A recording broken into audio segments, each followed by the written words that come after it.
is Dr. Randy Harvey.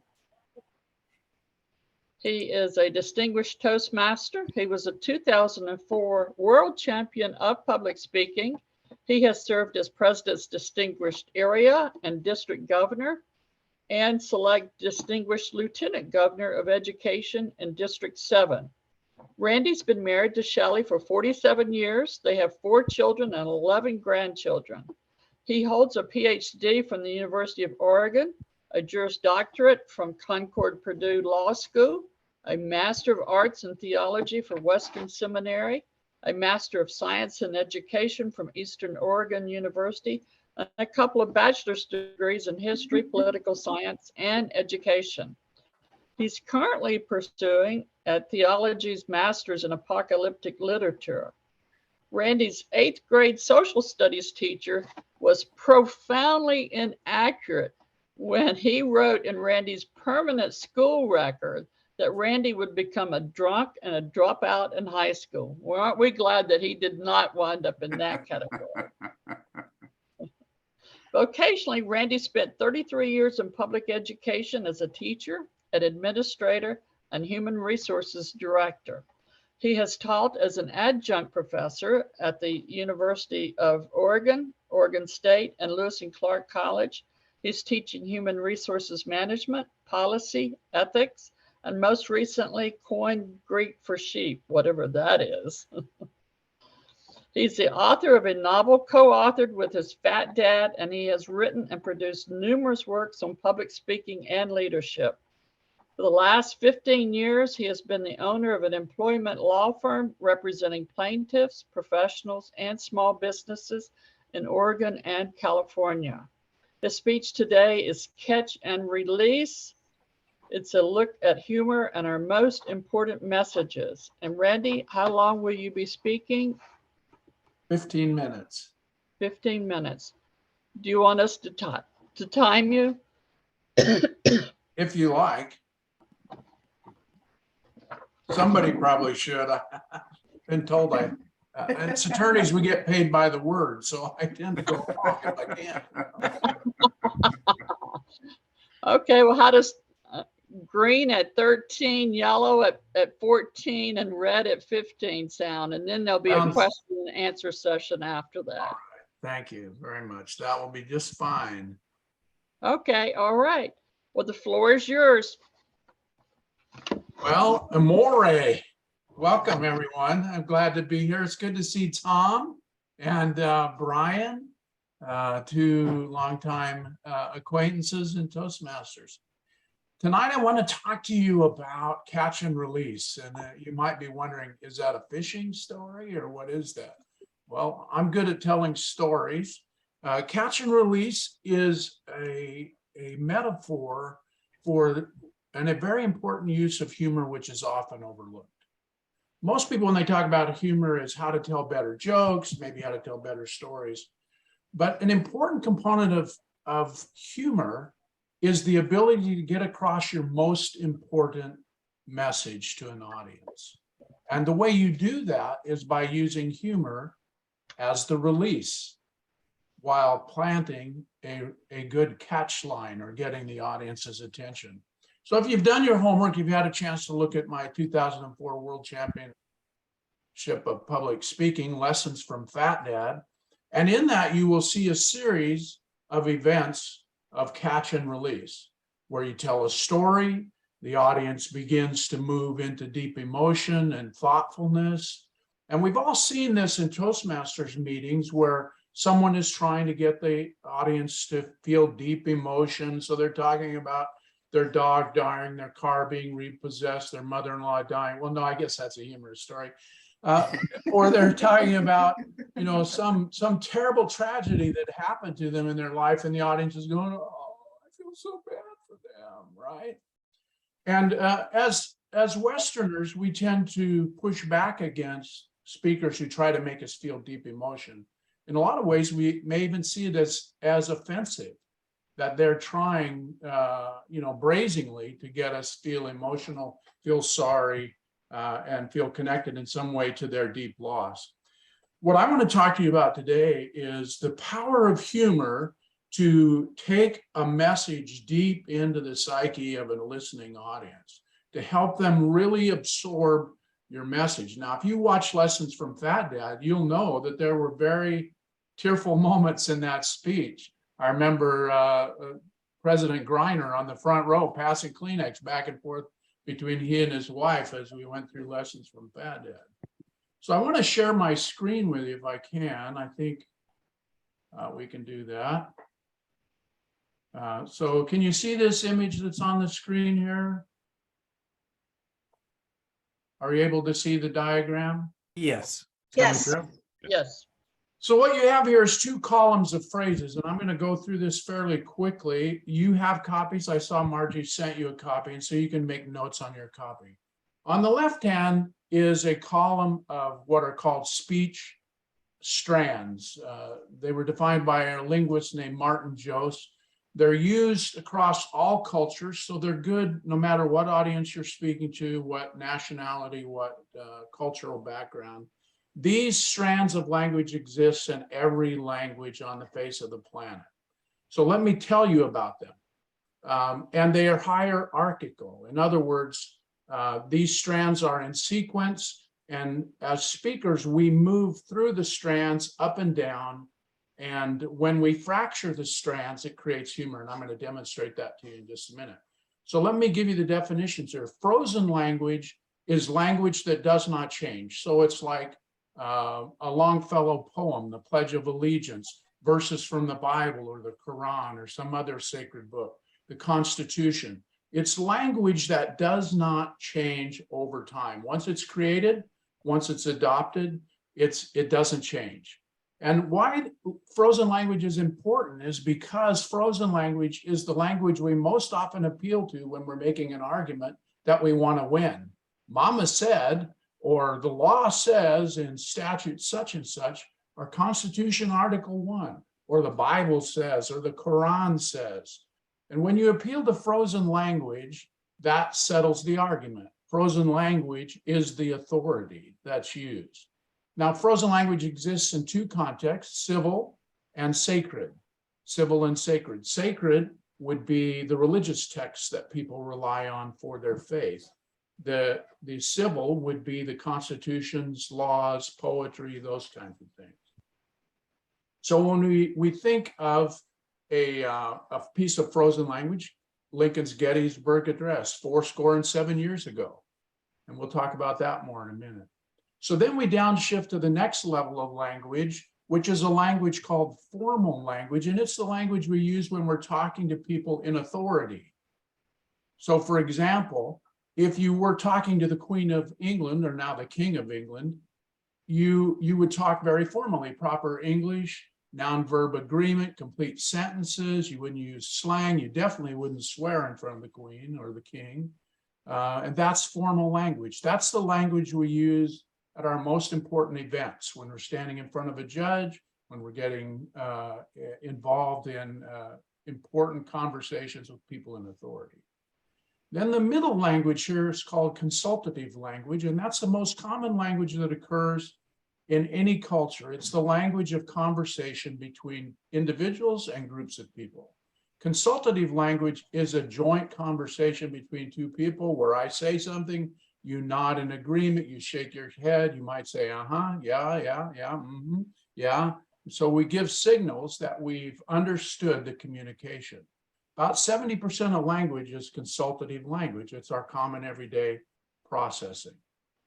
Now, the fourth area of language here is called casual language, and it's a very important segment of language. It is generally made up of a vocabulary of 400 to 800 words. And those 400 to 800 words are defined by the cultural group or the professional group that you're involved in. So I practice law. My casual language of 400 to 800 words includes words like briefs and pleadings, motions, those kinds of things. If I'm a doctor, it may be, operations, surgical procedures, those kinds of things. If I'm a teacher, it may be, 501, might be lesson plans. So there's the vocabulary.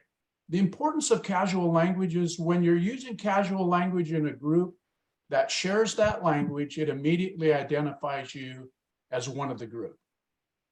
And casual language, for example, among street gangs, may be two gang members seeing each other, walking towards one another, and one of them sees the other one and goes,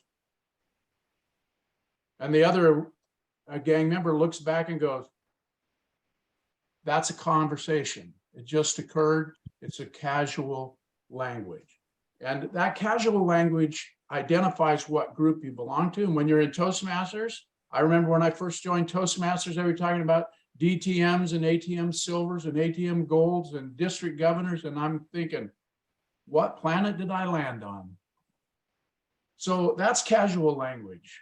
And then we go to the lowest level, not by low level, I don't mean unimportant, but it's the lowest level of the strands of language. And that is called intimate language. As a plaintiff's attorney, as an employment lawyer, this is the language of sexual harassment.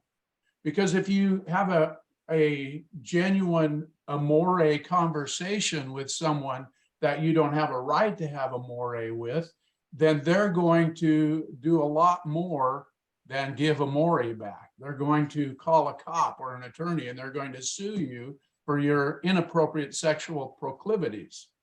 So intimate language is the language that occurs between Shelley and I, husband and wife for 47 years. I mean, she can tell me to empty the garbage. I'm walking away and she says, I see that smile. And I'm going, I'm facing away from her.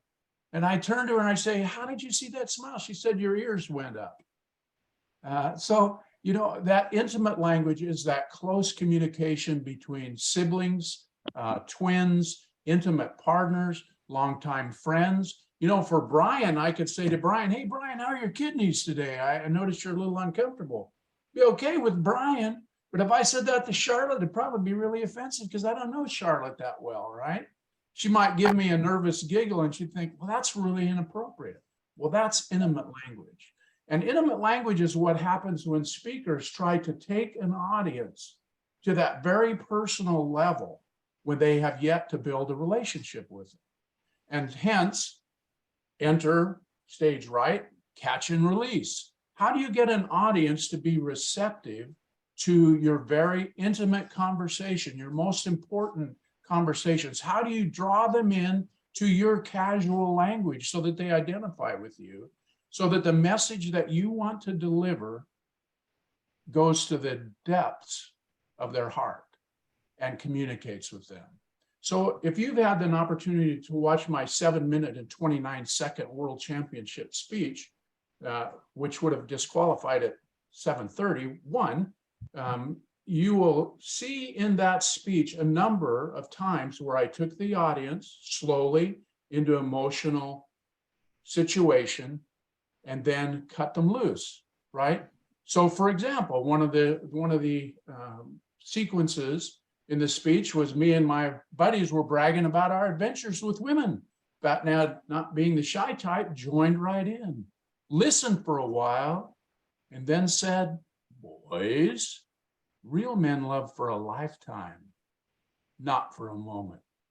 Ruined the whole conversation. Well, what was that? That was a catch and a release. I set up the introduction. The very important thought I wanted to plant in the mind of the audience and in their heart was real men love for a lifetime, not for a moment. And the audience was extremely quiet when I said that. You could have heard a pin drop in that auditorium in Reno, Nevada.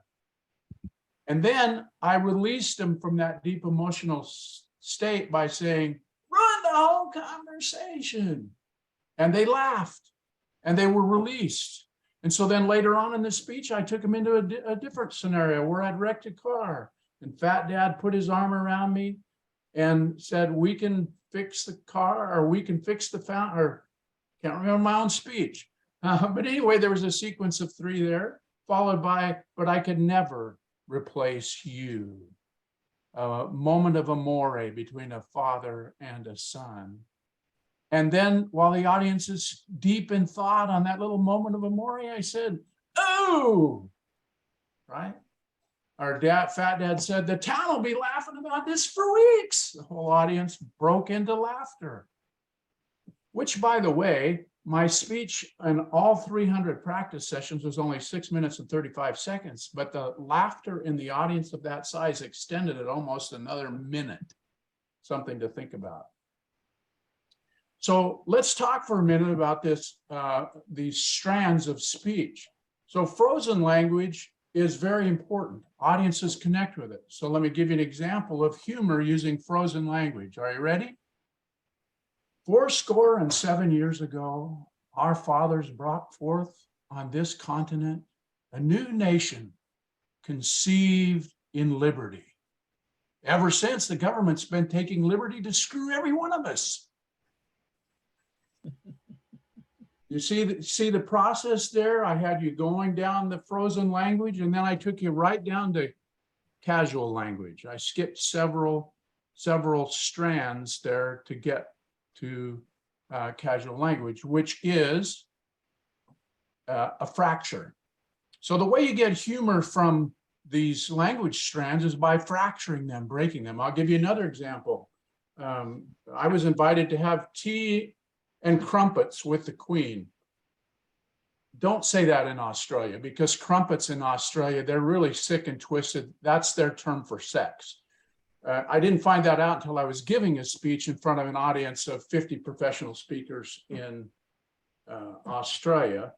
I couldn't tell. It took me 5 minutes to get them calmed down so I could figure out why they were laughing so hard when I said that. But imagine if you were having tea and cookies with the Queen, and the butler brought the cookies out and the tray, and the butler leans over and says, "Sir, your tea." And you look at him and say, "You ain't got none of those biscuits, do you?" Well, that's a humorous statement. And the reason it's a humorous statement, because I was speaking in frozen language or formal language with the butler, frozen to the Queen. And then all of a sudden I popped down to casual language. "You ain't got none of those biscuits, do you?" And so there you are with another fracture. So these strands are very important.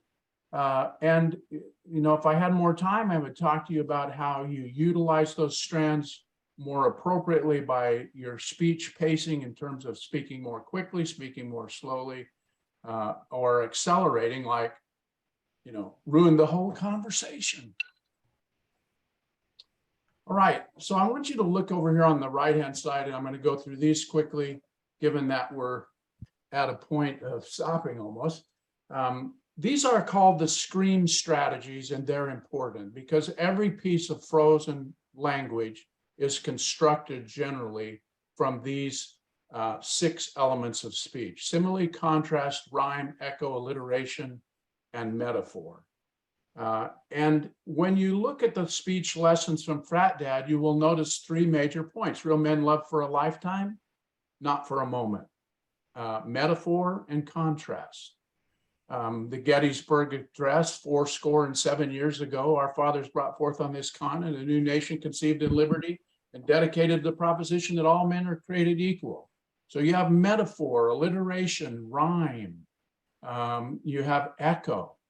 When I was in People's Republic of China about 15 years ago, I spoke to an audience of 3,000 people in Beijing, and I asked the audience of mostly Chinese Toastmasters, "What's the most famous thing that John Kennedy ever said?" And the audience responded back to me, "Ask not what your country can do for you, ask what you can do for your country." That sentence by John Kennedy in 1961 inaugural address is what's called a meta scream, because it's taken nearly all 6 of these elements of scream constructs and combined them into a single quotable sentence. And that makes a memory imprint on the mind, because it goes across all the hemispheres of the brain and all the regions of the brain to connect. So as I conclude today, I want you to notice this very important graphic here. It's a coiled spring. And from that, I want you to understand this concept of release. In order to take your most important messages and plant them in the hearts and minds of your audience. You have to go through a process where you deliver your key concept in a scream construct, a quotable sentence, a quotable line, a memorable connection with the audience. And then if you really want to cement that in their mind, you by going through a series of presentations deductively and presenting your most important message, you press this spring down, you compress it to the point that you can't compress it anymore. And when the audience is in that very serious, thoughtful moment, then you release it by fracturing one of those speech strands and taking the audience to a new level. One of the things that I will just say in conclusion here is that if you use this catch and release process, and if you watch the national or the world championship speech that I delivered, you will notice that each foray in compression and release, I took the audience into a deeper, longer period of reflection on what I was saying is the most important point before releasing them. And you'll see that in the conclusion of the speech, I took the three scream lines and used them to create the conclusion of the speech. So let me finish by saying this. If you want to improve your humor and use humor not just to be funny, but to make an audience really absorb the true message that you want them to get, use a process of catch and release, combining the strands of language and the scream constructs. You'll see a dramatic improvement in your humor. My pleasure to speak with you today. Thank you very much. Very much. Do we have any questions for Randy? Anyone?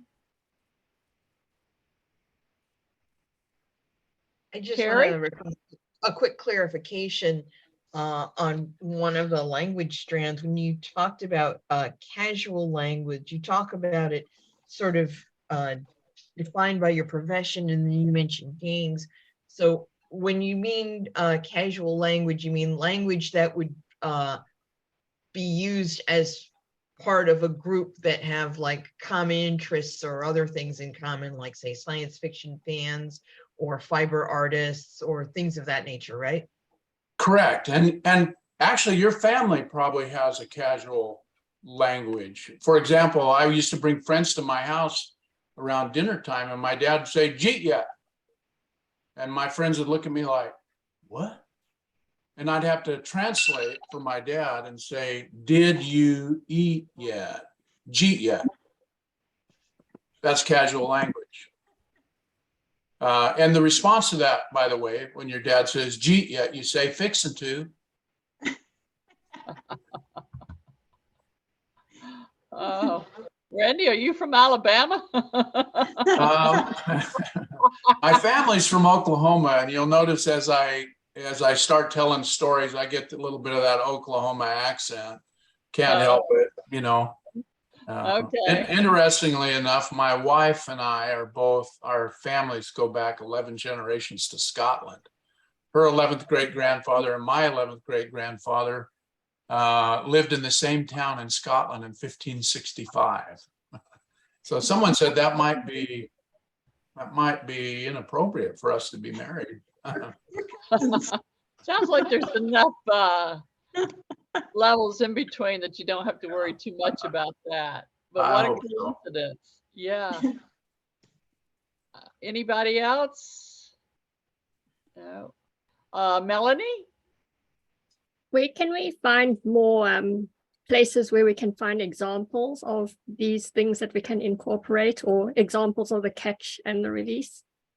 You can get a book called Public Speaking 101 Messages That Matter on Kindle.